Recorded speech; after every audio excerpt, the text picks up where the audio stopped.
¿Alguna vez has sentido esa sensación de impotencia cuando alguien toma el crédito por tu esfuerzo? Cuando ves que tu trabajo, tus ideas y tu dedicación están siendo robados frente a tus ojos. Si te quedas hasta el final de este video, descubrirás cómo logré darle la vuelta a una situación que casi destruye mi carrera profesional y mi salud mental. Bienvenidos a Relatos del Despido, el canal donde compartimos historias reales sobre situaciones laborales que terminaron en despidos. Si quieres conocer más historias como esta, no olvides suscribirte y activar la campanita para no perderte ningún video. Todo comenzó hace aproximadamente 2 años, cuando entré a trabajar en una empresa de marketing digital en Madrid. Después de casi 5 años dedicándome al diseño gráfico como freelance, decidí que era hora de buscar algo más estable, con un sueldo fijo y sobre todo, con la posibilidad de trabajar en equipo. Estaba cansada de la soledad del trabajo independiente y anhelaba ese ambiente de oficina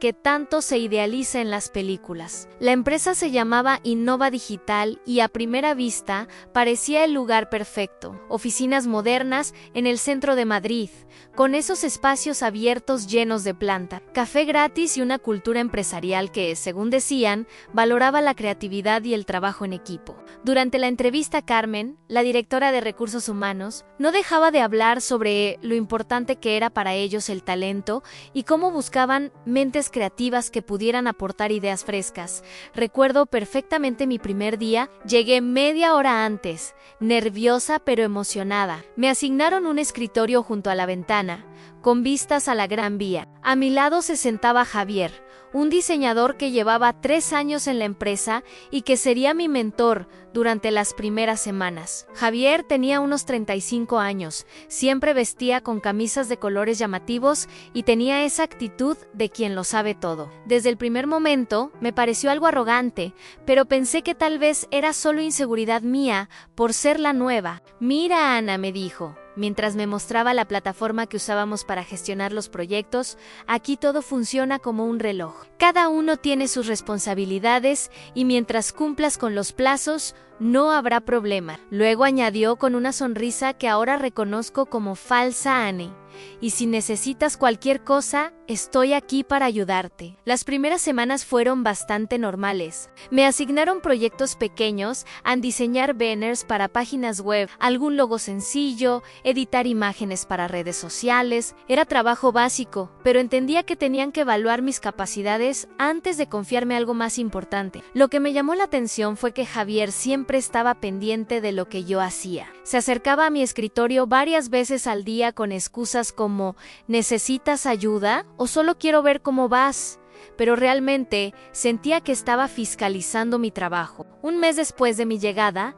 surgió una oportunidad que cambiaría todo. Uno de nuestros clientes más importantes, una cadena de restaurantes llamada Sabores de España, necesitaba renovar toda su imagen corporativa, desde el logo hasta la carta, pasando por el diseño de la página web y las redes sociales. Era un proyecto enorme y durante la reunión de asignación, nuestro jefe, Miguel, dijo que quería que todo el equipo de diseño participara. «Es importante que aportemos ideas frescas», explicó Miguel. «Quiero que cada uno prepare un concepto inicial para la próxima semana. Los mejores serán desarrollados y presentados al cliente».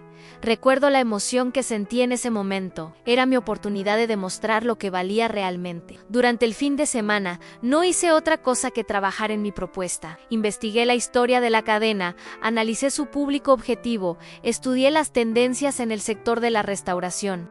Quería que mi concepto no solo fuera bonito, sino también estratégico y funcional. El lunes, llegué a la oficina con ojeras pero satisfecha con lo que había creado. Mi idea era un rediseño que conservaba la esencia tradicional de la marca, pero con un toque moderno y minimalista. Utilicé colores que evocaban los ingredientes frescos y texturas que recordaban a la cocina de toda la vida. Estaba orgullosa y por primera vez desde que había entrado en la empresa, sentía que tenía algo valioso que aportar. Durante la reunión de presentación de conceptos, cada diseñador mostró su trabajo. Algunos eran realmente buenos, otros más conservadores, pero todos tenían algo interesante. Cuando llegó mi turno, expliqué detalladamente mi proceso creativo, las decisiones que había tomado y cómo mi propuesta podía ayudar a Sabores de España a conectar con un público más joven sin alienar a sus clientes habituales. Miguel parecía impresionado. «Me gusta tu enfoque, Ana», dijo mientras examinaba mis bocetos.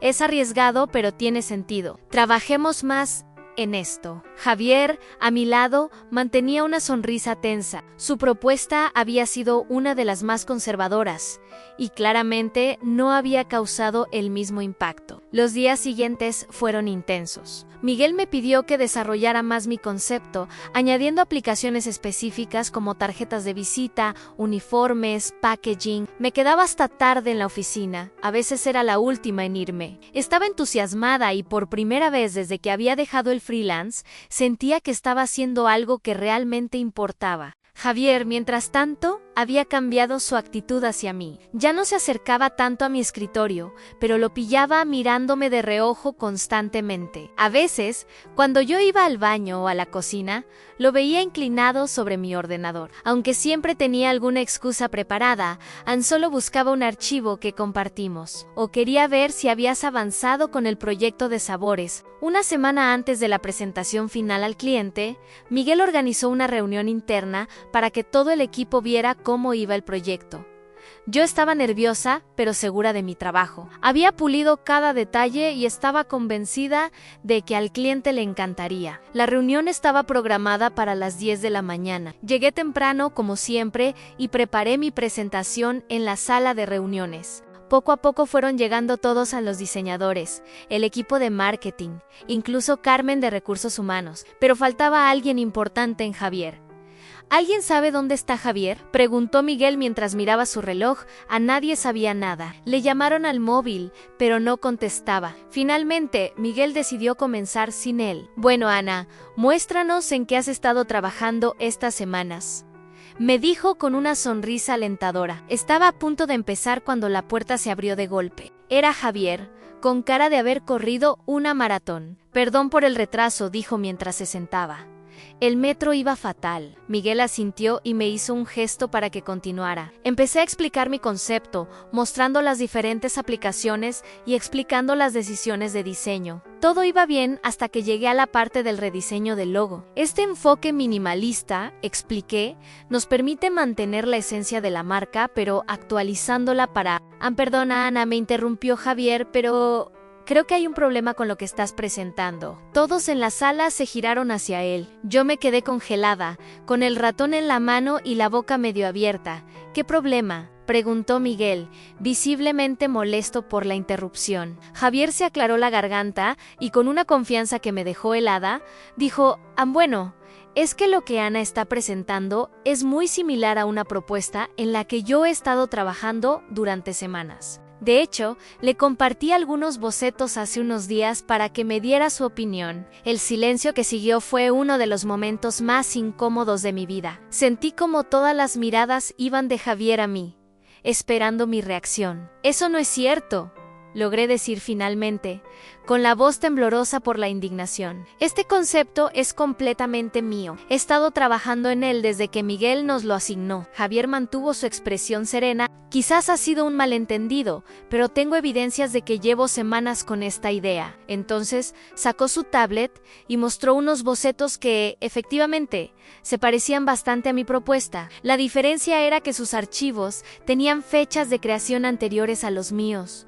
No podía creer lo que estaba pasando. Era evidente que había manipulado las fechas de los archivos. Había robado mi trabajo y ahora intentaba hacerme quedar como una plagiadora. Miguel parecía confundido. Miró los archivos de Javier, luego los míos y finalmente dijo: «Ann, esto es muy extraño. Necesito que los dos se queden después de la reunión para aclarar este asunto. Por ahora, continuemos con el resto de la presentación». El resto de la reunión fue una tortura. Continué mostrando mi trabajo, pero sentía que nadie me estaba escuchando realmente. Todos estaban procesando lo que acababa de ocurrir. Cuando terminé, Miguel dio por concluida la reunión y pidió a todos que salieran excepto a Javier y a mí. Una vez solos, Miguel nos miró seriamente. Nunca hemos tenido un problema así en el equipo, comenzó. La acusación de plagio es muy grave y necesito entender qué ha pasado aquí. Javier fue el primero en hablar. Con una calma que me pareció espeluznante, repitió su versión, aunque él había estado desarrollando ese concepto durante semanas y que, ingenuamente, me había mostrado algunos bocetos para pedir mi opinión. Según él, yo había tomado sus ideas y las había presentado como propias. Cuando fue mi turno, apenas podía contener las lágrimas de rabia. Expliqué cómo había desarrollado mi concepto, mencioné los archivos originales que tenía en mi ordenador y cómo Javier siempre había estado pendiente de mi trabajo, mirando mi pantalla, cuando creía que no me daba cuenta. Miguel escuchó a ambos, sin mostrar quién le parecía más creíble. Finalmente dijo: esto es complicado. Sin pruebas concluyentes, es vuestra palabra contra la suya. Lo que voy a hacer es asignar el proyecto a otro equipo y, mientras tanto, investigaré lo ocurrido. Os pido que sigáis trabajando normalmente en otros proyectos. Salí de esa reunión devastada. No solo me habían quitado un proyecto en el que había puesto todo mi esfuerzo, sino que mi reputación estaba en entredicho. Durante los días siguientes, noté cómo mis compañeros me miraban de forma diferente. Algunos evitaban hablar conmigo, otros me trataban con una amabilidad forzada. Era como si de repente me hubiera convertido en una apestada. Javier, por su parte, actuaba como si nada hubiera pasado. Seguía saludando a todos con su sonrisa habitual, haciendo chistes en la cocina y, lo que más me enfurecía, fingiendo ser amable conmigo cuando había alguien delante. Una tarde, mientras estaba en la cocina preparándome un café, Laura, una compañera del departamento de marketing con la que había hecho buenas migas, se acercó. «Ana, ¿estás bien?», me preguntó en voz baja. Todos hablan de lo que pasó con Javier y el proyecto de sabores. Le conté mi versión de los hechos, cómo estaba segura de que Javier había manipulado las fechas de sus archivos y cómo me sentía impotente ante la situación. Laura me escuchó atentamente y cuando terminé, me dijo algo que me dejó pensando. No es la primera vez que Javier hace algo así. Según Laura, había rumores de que Javier ya había hecho lo mismo con otro diseñador el año anterior, un chico llamado Diego que había estado en la empresa apenas 6 meses antes de renunciar repentinamente. Aparentemente, Diego había acusado a Javier de robar sus ideas. Pero nadie le había creído porque Javier llevaba más tiempo en la empresa y tenía mejor relación con los jefes. Diego intentó defenderse, me explicó Laura, pero al final se fue. Decía que el ambiente se había vuelto insoportable. Esa conversación fue un punto de inflexión para mí. Me di cuenta de que no estaba lidiando solo con un incidente aislado, sino con alguien que tenía un patrón de comportamiento. Y, lo que es peor, parecía que Javier siempre salía impune. Esa noche, en casa, no pude dormir. Le daba vueltas y vueltas a la situación, pensando en cómo podría demostrar que Javier había robado mi trabajo. Sabía que las fechas de los archivos podían manipularse fácilmente,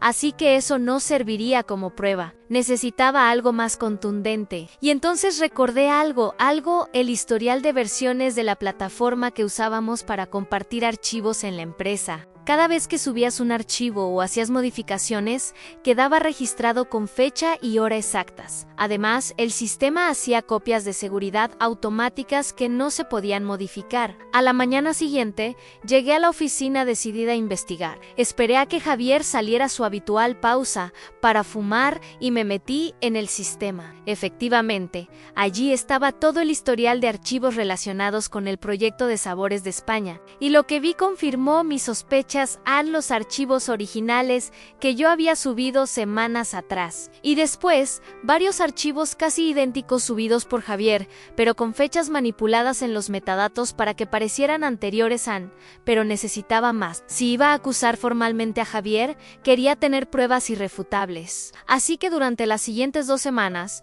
me dediqué a recopilar evidencias. Documenté cada vez que veía a Javier mirando mi pantalla o husmeando en mi ordenador cuando yo no estaba. Incluso instalé un pequeño programa que registraba quién accedía a mi sesión cuando yo no estaba presente. Y lo más importante, contacté con Diego, el diseñador que había dejado la empresa después de acusar a Javier de plagio. Al principio fue difícil dar con él, pero Laura tenía su perfil en LinkedIn y le envié un mensaje explicándole mi situación. Diego respondió a los 2 días. Su mensaje era breve, pero claro, a lo mismo me pasó a mí. Tengo pruebas que no me atreví a mostrar en su momento. Si quieres, podemos hablar. Nos encontramos en una cafetería cerca de la oficina. Diego parecía nervioso, como si temiera que alguien de la empresa nos viera juntos. Me contó su historia, que era casi un calco de la mía en Javier. Se había apropiado de un proyecto suyo, había manipulado fechas y cuando Diego lo acusó, todos creyeron a Javier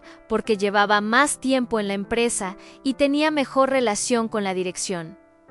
¿Por qué no mostraste las pruebas que tenías?, le pregunté. Diego suspiró en miedo, supongo. Era mi primer trabajo serio y pensé que, si armaba un escándalo, me etiquetarían como problemático y me costaría encontrar otro empleo. Preferí irme por las buenas. Me mostró capturas de pantalla que había guardado en conversaciones con Javier, donde éste le pedía consejos sobre proyectos, solo para después presentar esas mismas ideas como propias. También tenía registros del sistema que mostraban cómo Javier había accedido a sus archivos cuando él no estaba. ¿Estarías dispuesto a compartir esto con la dirección de Innova?, le pregunté. Diego dudó. No lo sé. Ana Ninja, pasó mucho tiempo y ahora estoy bien en otro trabajo. No quiero remover el pasado. Entendí su posición, pero le pedí que al menos me permitiera usar sus evidencias de forma anónima. Finalmente accedió, con la condición de que no mencionara su nombre. Con toda la información recopilada, me sentía lista para enfrentar a Javier, pero antes quería asegurarme de que mi estrategia fuera la correcta. No quería que esto se convirtiera en un él dijo. Ella dijo dónde. Nuevamente, Javier saliera victorioso por su antigüedad en la empresa. Decidí hablar primero con Carmen, la directora de Recursos Humanos. Pensé que como mujer quizás entendería mejor mi situación y además su posición era más neutral que la de Miguel, que trabajaba directamente con Javier desde hacía años. Concerté una reunión con Carmen y le mostré todas las pruebas que había recopilado en el historial de versiones de los archivos. Las capturas de pantalla del sistema que mostraban a Javier accediendo a mi ordenador cuando yo no estaba y, sin mencionar a Diego por su nombre, las evidencias de que esto ya había ocurrido antes con otro empleado. Carmen escuchó todo atentamente, examinó las pruebas y finalmente dijo algo que me dejó helada.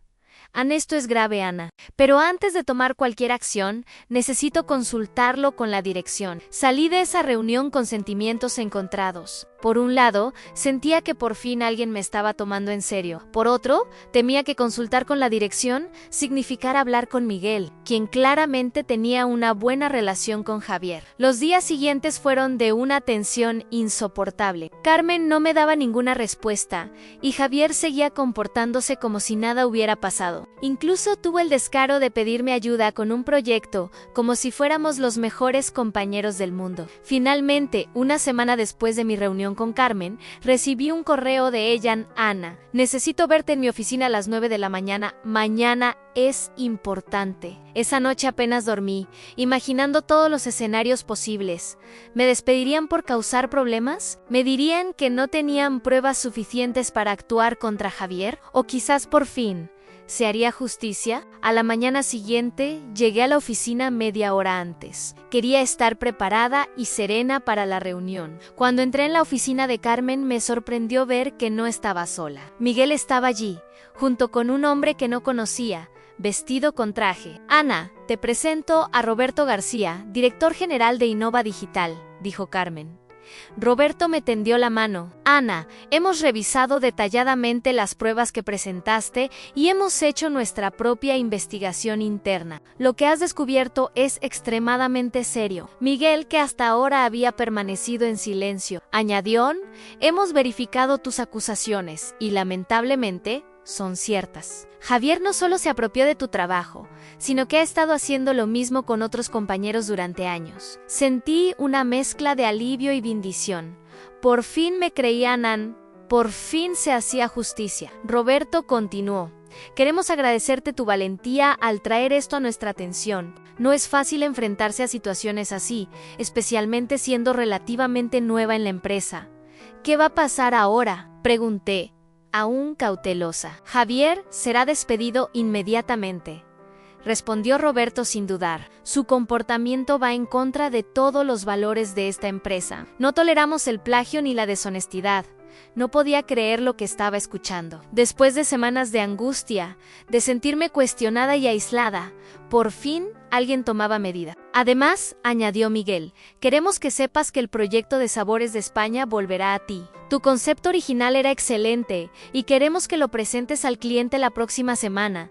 Salí de esa reunión como si flotara. La sensación de que se había hecho justicia era indescriptible. Cuando llegué a mi escritorio, vi que el de Javier estaba vacío. Según me enteré después, Carmen y Roberto lo habían llamado a una reunión justo antes de la mía para comunicarle su despido inmediato. Las reacciones de mis compañeros fueron variadas. Algunos parecían sorprendidos, otros no tanto. Laura me abrazó y me dijo: Ann sabía que tenías razón desde el principio. Los días siguientes fueron intensos pero gratificantes. Retomé el proyecto de Sabores de España con renovada energía y, cuando finalmente lo presenté al cliente, fue un éxito rotundo. Aprobaron mi concepto sin apenas cambios, y lo que es mejor, Miguel me nombró líder del equipo que desarrollaría todas las aplicaciones. 6 meses después de ese incidente, mi vida laboral había cambiado completamente. Ya no era la nueva, sino una diseñadora respetada dentro de la empresa. Incluso me ascendieron a directora creativa adjunta,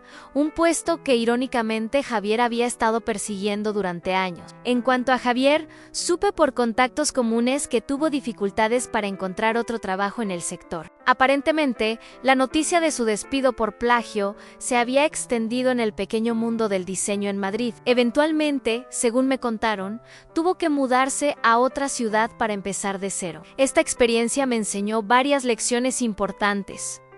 La importancia de defender tu trabajo, de recopilar evidencias cuando sientes que algo no está bien, y sobre todo, de no permitir que nadie te haga dudar de tu valía profesional. Si estás pasando por una situación similar, recuerda que no estás solo. Muchos hemos enfrentado injusticias en el trabajo, y aunque no siempre es fácil, vale la pena luchar por lo que es justo. Espero que mi historia te haya servido de inspiración, o al menos te haya entretenido durante estos minutos. Si te ha gustado, no olvides suscribirte a Relatos del Despido para más historias como esta. También puedes dejar en los comentarios si alguna vez te has enfrentado a una situación similar y cómo la resolviste. Recuerda que cada experiencia, incluso las negativas, nos enseña algo valioso. En mi caso, aprendí a confiar en mí misma y a no permitir que nadie se lleve el crédito por mi esfuerzo. Nos vemos en el próximo relato.